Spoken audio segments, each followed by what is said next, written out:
The next global crisis won't spread through the air. It will spread through code. No coughing, no lockdowns. Just power grids failing, hospitals shutting down, banks freezing, and entire countries going dark overnight. Cyber warfare is turning into the next pandemic, invisible, fast, and capable of crippling the modern world in minutes. In this video, we're breaking down how cyber warfare is evolving, why nations are preparing for digital attacks instead of missiles, and how a single cyber strike could disrupt everyday life on a massive scale. Before we get started, if you want to understand the threats shaping the future before they hit subscribe. This is where modern warfare gets explained. The invisible threat. Unlike biological pandemics, cyber warfare is silent and invisible until it's too late. There are no warning signs, no early symptoms, and no time to prepare once it starts. Nation-states and criminal organizations have been building cyber weapons for years, and they're more sophisticated than most people realize. These aren't just hackers in basements trying to steal data. These are military-grade operations with billions in funding, targeting critical infrastructure like power grids, water systems, financial networks, and communication satellites. The scary part is that the groundwork for these attacks is already in place.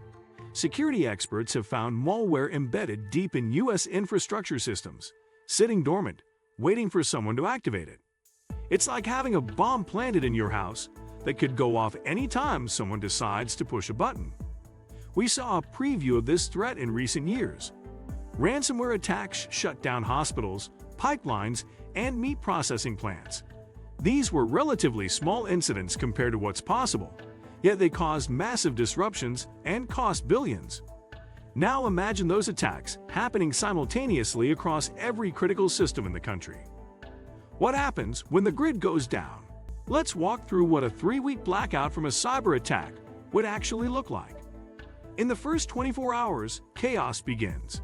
Traffic lights stop working, causing gridlock and accidents. Refrigerated food starts spoiling. Gas stations can't pump fuel because their systems are down. People rush to stores to stock up, but credit cards don't work, and ATMs are offline. By day 3, the situation turns critical. Hospitals run low on backup fuel for generators.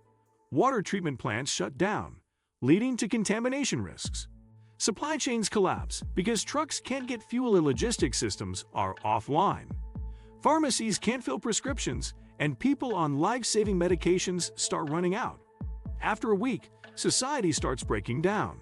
Food riots break out in major cities. Police and emergency services are overwhelmed. People who depend on medical devices that need electricity face life-threatening situations.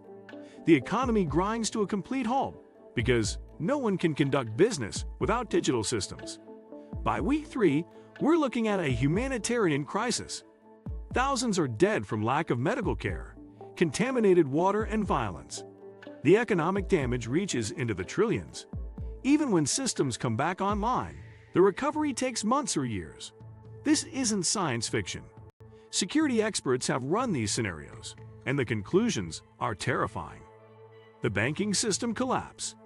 Now imagine the same cyber attack targets the financial system instead of the power grid.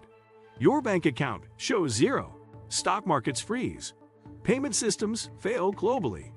The results are just as catastrophic, but in different ways. Without a functioning banking system, businesses can't pay employees. People can't access their money even if they have it. International trade stops because no one can process payments. The dollar's value could collapse within days. Unlike a power outage that affects specific regions, a banking system attack would create global panic. Every country's economy is interconnected through digital financial networks. A virus spreads from person to person, but a cyber attack on banking spreads through every digital transaction, every connected system, every linked network. The 2008 financial crisis showed us how fragile the global economy is, and that was caused by bad mortgages. Now imagine every financial transaction being compromised or frozen. The panic would be exponential. People would lose faith in the entire monetary system. We could see a return to bartering, mass unemployment, and complete economic collapse. The scary part is that fixing a cyber attack on financial systems is much harder than restoring power. Who would do this? The most likely attackers behind a massive cyber strike are nation-states like Russia, China, North Korea, and Iran. Cyber warfare is cheap, low risk, and effective. They can cripple an enemy without firing a shot. These countries have already shown they can hack elections, steal secrets, and disrupt infrastructure, making a larger attack a matter of timing and political will.